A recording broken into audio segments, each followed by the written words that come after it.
Hello everyone, this is Flatline, and today I'm going to be showing you the process that I do to come up with these builds and figure out, just take notes on them. I feel like this is how you make it. Now don't quote me on that, of course, but so we're going to go over how I develop a build. Unfortunately, I can't do like 3 replays of them because you'll see how I develop from one thing to the other. But during the game, I'm going to tell you the process that I do to get it better, to refine it even more. So what I encourage people to do is find one build per matchup and just do it over and over again. In customs and ladder games, just find one build and try to force it on them. Of course, don't do the build if they're doing a 1 base all in and yours is a macro where you get 3 quick bases or something like that. Just make it reasonable. In a reasonable scenario, if you can, do that build. So we're going to go over one of these, and you can see I have one for each matchup. We're going to be going over the Storm Drop build on against PvT, or Storm Drop style. And you can look in here in my folder. I do have my replays, and I'm going to get more, of course. And here is my notes, and you can see how I label them, and each one have my overall notes on what I got from all of them, and just the basic idea of what to do in some situations. Okay. Let's see. What else am I missing? Oh, in the builds, you may lose a couple of times, but do not quit. I only have 6 replays. I'm gonna be getting more. I'm just starting into this real quick, but you want to, add more and more and more. You want to try this maybe like 20 times or something like that, where you feel like you have refined it all the way, and then make your final judgment. Don't make your judgment after 3 games of you losing, in a row, and you're like, okay, this is stupid. Because it's just not how it's supposed to be played. Let me put myself on busy. Here we go. So we're going to go over one of these storm drops. Let's see, which one is a good one? I think this one's a good one. Let's do this one.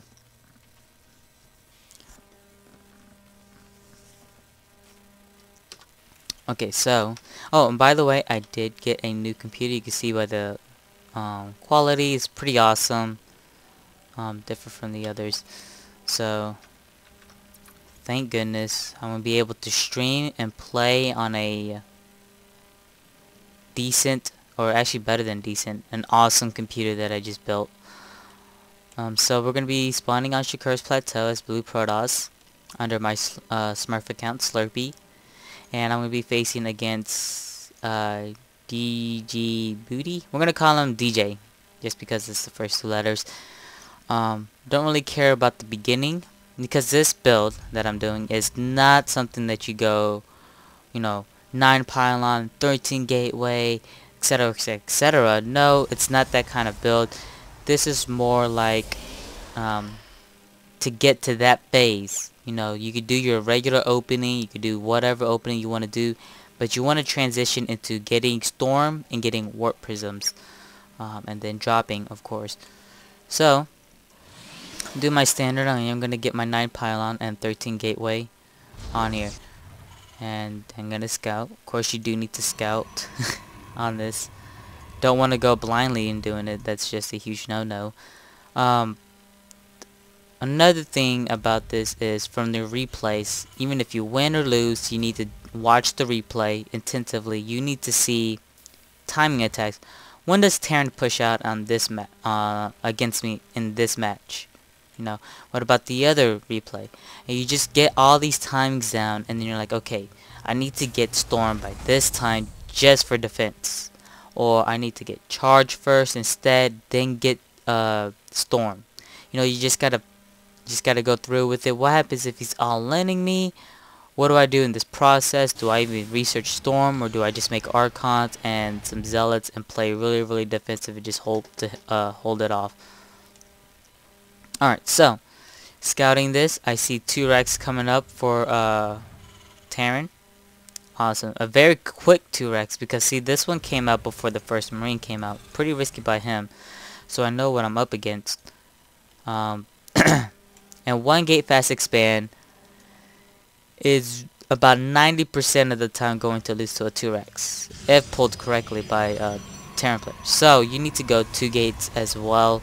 You need to equal up his production building and you'll be fine. Nonetheless, so you don't have to worry about this. And so forth. What else am I supposed to say while we're doing this? Because it's just a brief moment anyways. You're not really learning anything about my build. This is just my 2-gate opening. You can find it in my YouTube channel. It's some 2-gate opening against Taran. Really strong build, by the way. If you know they're going 2-Rex, or they're not going Banshees anyways, or 1-Rex expand, I suppose. Actually, you could beat 1-Rex expand. But anyways, so he is getting that typical 2-Rex. He's getting his Marines out. He's getting his Tech Lab on his barracks. Gonna be making Marauder, Concussive Shell, etc, etc, etc. I should be playing more defensive. Another thing to note with this, I was like, you know what? I want to hit the macro stage. I don't really want to kill him. And it looks like he wants to play the aggressive style. Because if he didn't want to play aggressive, he wouldn't have made this barracks right before his Marines out. That's just something to note. So, I should be more on the defensive side. You know, aggression over against aggression is not really in the favor of Protoss unless you have those tier 3 GC units like Colossus and High Templars. So me moving out like this was no good. So here he's taking out my proxy pylon. I do have my expansion on the way. Him on the other hand does not. So all I have to do is basically hold this pressure. And don't worry about the fight, people. I know I'm not watching it because I'm trying to show you, you know, what to go through your head. Using the watchtower, so that's pretty neat to check out. Use the watchtower so you can shoot beyond the grass. And see, this was a missed micro. All of these weren't supposed to be pulled back, just this one. You kind of need to micro a little bit better. But, nonetheless, I am still fine. All I have to do is just warp with some more units. He is going back. Just because of the high ground advantage for stalkers, they're going to be able to take out a bunch of these Marines, which will then later lower his DPS usage. These 2 bunkers by him, very questionable. He sees that I was playing a little bit more defensive. I was pushing back. I don't feel like these bunkers were necessary. Does he not have an expansion? No. Okay, so I think he could have built the command center first, then the bunkers. The time for me to get up here after his push would have been on time for his bunkers to be finished anyways. So just a slight delay by him. And sorry for the little jumps. I still need to fix up my computer, I guess.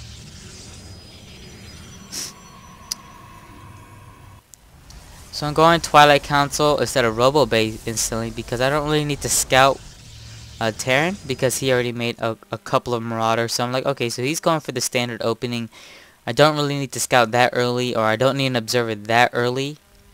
Because of course I would lose to Cloak Banshees. So I don't really need that Robo early. I do need a Robo though, so I can scout what he's going for. Is he going for fast tech?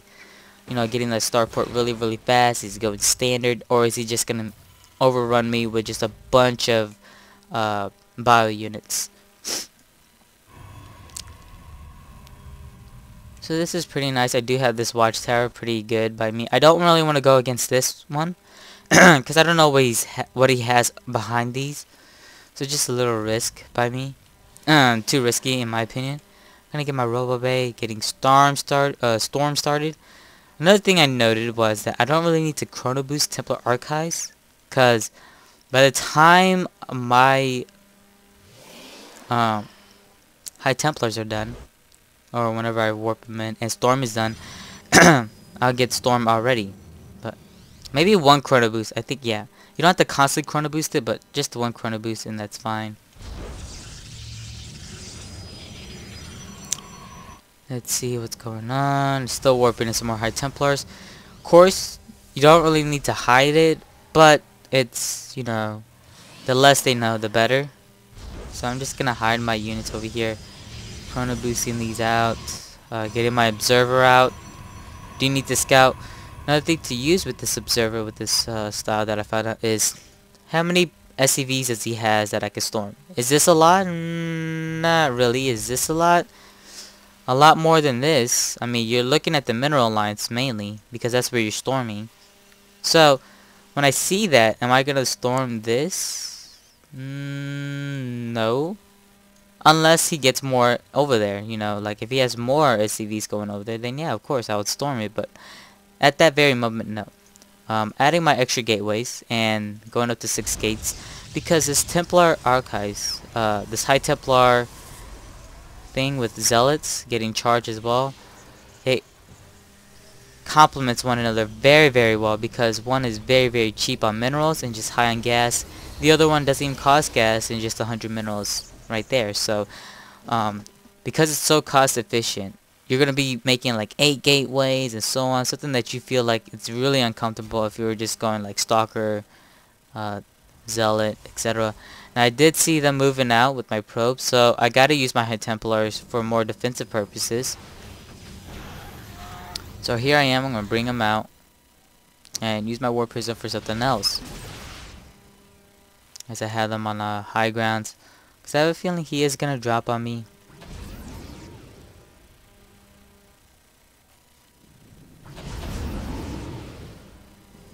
And let's just go to my cam so we can see what's going on. I did see that drop. I'm gonna storm, keep that alive. Yes, I do keep it alive.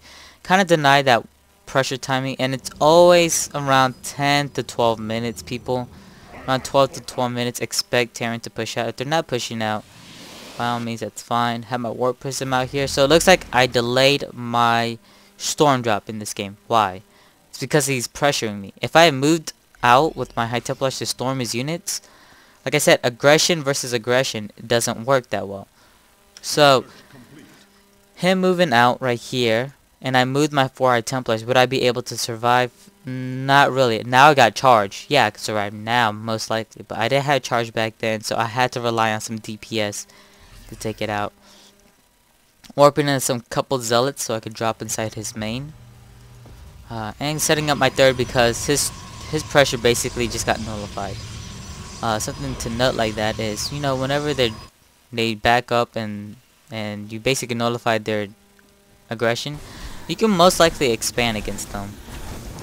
So here I am, gonna be dropping it. Don't want to lose that War Prism, of course. Don't really do anything right there, honestly. Killed 4 workers, not that bad, I guess. Just taking out, getting double forge, getting my Robo Bay as well. Gonna get double upgrades and transitions. So something really nice about this, and this is what I learned in the other game, not this game specifically, is that, you know, if you kill 7 workers or so forth, you know, it doesn't sound that big, but it's actually really huge even when Taran has mules.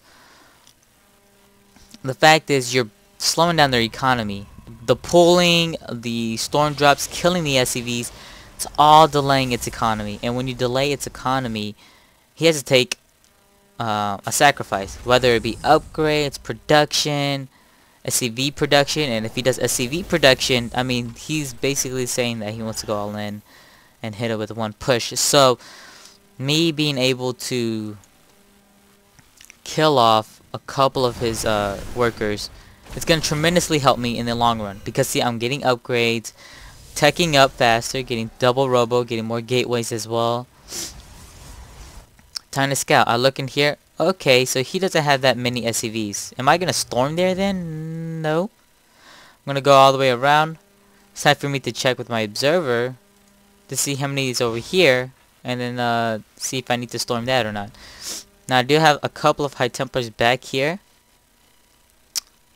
Pretty risky about me to move them out like that. So I could play more defensive with them as well. I'm gonna have to get that AoE out, because he does have medevacs. So even though charge loss can handle them pretty well, it's not gonna be really cost effective.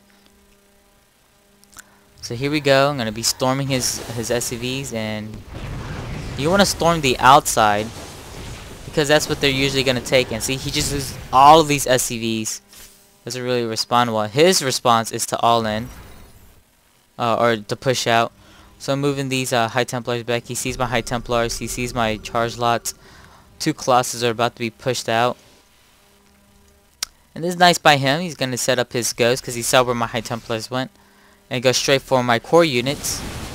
And use the ghost to EMP my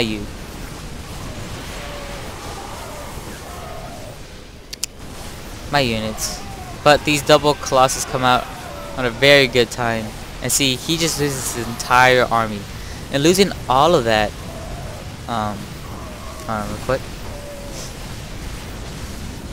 Sorry about it. If it's too loud, I'm completely sorry. Losing all those units, really bad for Taran at this point. Why? Look at the units production, 36 SCVs to 75 probes. So my production rate is going to be skyrocketing. Look at the income. It's 3 times as many as Taran. So losing all that was not in the favor of him. So I'm like, okay, he has to either stay behind production, delay his upgrades, one of those sorts if he wants to play macro stage. Of course, he has to constantly make SCVs. Meanwhile, on the other hand, I don't. And me playing really defensive, I'm going to set up a couple of cannons, 6 cannons. Why that many? Because really, if he dropped in here and my army's all the way out here, I'm doomed. Like, all this is gonna die. Losing all my tech buildings, losing all this is just not gonna be a very good thing for me whatsoever. So we are getting my +2/+2 as well as him. It's just his macro that's really poor, in my opinion, because he shouldn't be able to afford upgrades. Well, he is actually cutting his production. I mean, he's only making 4 Marauders and a Marine and some Vikings. That's it. Me, on the other hand, I have all this going on. I have all these gateways, double robos going up, getting my upgrades as well, getting a 4th base, getting even further ahead. This is just looking absolutely beautiful for me in this case. Now, I do have my War Prison with those 4 High Templars. Gonna check this. I checked the 3rd, didn't see any buildings, or don't see any SCVs there, so I'm not gonna storm there yet. And just getting more Colossus, because Colossus is just awesome. In this case, you can see he was trying to drop. Unfortunately for him, I do have my cannons up here, so how is he gonna drop in here? I mean, like, he can't really drop in there, so he's not gonna even press the issue. Do have 3 Stalkers here as well to help out with Blink. So that's super awesome. Should be getting these 3/3 as well. A blunder by me, but I am getting Stargate, 2 Stargates, double pumping out Phoenixes, because Phoenixes are awesome against Vikings. They're awesome against Medevacs. They're just awesome overall. And I'm getting another Warp Prism for some reason. Not sure why. And I should be starting +1 air weapons because it does the upgrades on the Phoenixes are so good, because see, they attack twice, so you could double the upgrade. You know, if it's plus. Let's see, each upgrade doesn't tell me, unfortunately, but I mean, each upgrade is doubled than the original, you know, like a normal thing if you attacked once. Same thing with Zealots, they attack twice, so the upgrades scale really well for him. Trying to add more gateways here, and he's doing a drop. It was nice by him to have this watchtower, so he knows he could do a little cut corner right here. And this drop is pretty smart by him. I'm maxed already, I can't do anything, so I have to sacrifice this space. And losing this base is not that big for me, because I'm already maxed. I already have a lot of money banked in, so I'm okay with that, honestly. I just have a very big army, have a lot of Phoenixes coming out. It's just beautiful right now. I got air weapons on the way, +3/+3 on the way. Zealots, I mean Dark Templars, something implemented as well, because getting those Zealots. Did y'all get more kills? Nope, they're max energy. So I have my High Templars sitting there. Forgot about them completely. Kind of like what that Taran did. Pretty much forgot about those. So I'm waiting until I see a bunch of SCVs transferred over here. So I expect that soon. He does scan. Let's see what I have going on. Let's see what he has. He has 2 Ghosts, some Vikings, some Medevacs, and a bunch of Marauders, and this is not going to work really well. Even though he has a nice concave, just the amount of Colossus I have, it doesn't really matter. So I finally take out his Marine. so he can't really know what's going on. I'm dropping my High Templars in case he's in the battle zone or he's about to attack. And you can see how his production has been always behind mine. It's 182, 186. I've been 200 forever. Getting my 4th and 5th up, or 5th is already up. And I have all these phoenixes out as well.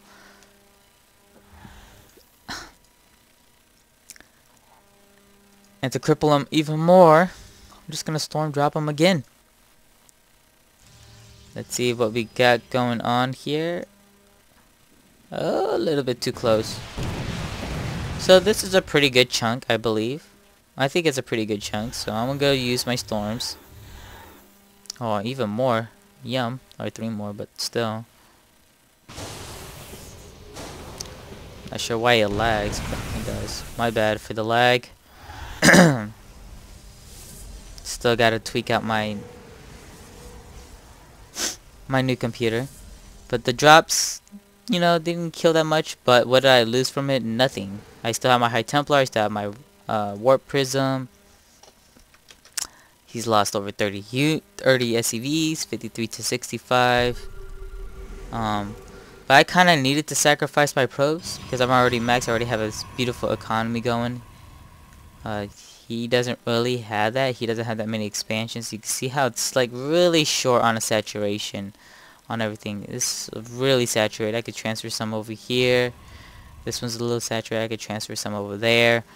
Because in the late game, you don't really need 80 probes. In the super late game, you just need about 60 to 70. 60 to 70 is pretty much what you want. You can sacrifice the other probes just to get a bigger army. So he's going to try to use his ghost. And I'm going to take it out. He does do a nice EMP taking out a bunch of those units. But other than that, he doesn't really do anything. And here comes the battle. Got my High Templars coming into the battle. And he's just going to storm drop. I mean, he's just stormed everything. And you see how Storm is so good right now. Doing so much damage. He's losing all of these Marauders. All in a deep red. These Colossus just going to wipe out everything.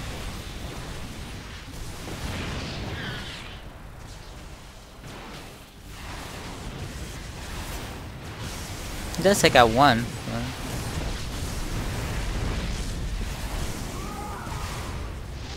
But yeah, that's about GG for him.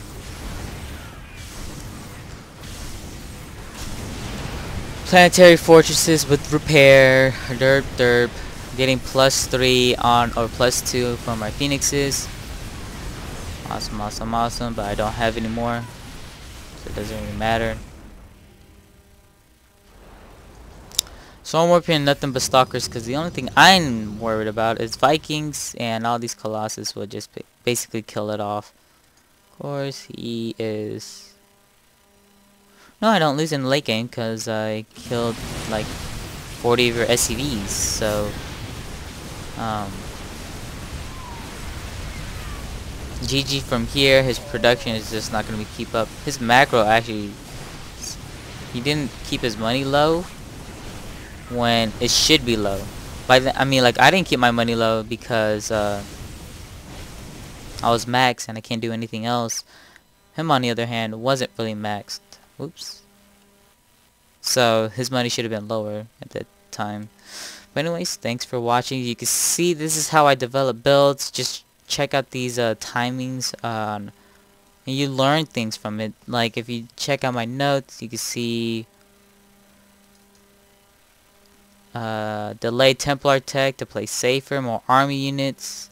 And that's from, you know, from my other games where I would just go straight for High Templars and just have only 3 units, and I would just die to any little weird awkward timing push. Feels much better, and I'm a lot less risky from it. Overall notes, storm drops can tremendously cripple Taran's economy even if you kill just 7 workers with the storms. Its Cester upgrades Expo's production back. And another one is Vikings are faster, so much watch out for those, and might as well leave High Templars if caught and just do whatever I can. So see, getting these notes and just putting it inside a folder is really neat and organized, and you can just go back to them, just read over them, and this is how you develop a build. This is how you get better, because this also gives you a better understanding of the game. So I encourage people to do that if you do want to get better at the game. But anyways, thanks for watching, people. Please subscribe if you do love this channel. If you do love my channel. And please thumbs up if you love this video. Anyways, guys, I'll see you next time.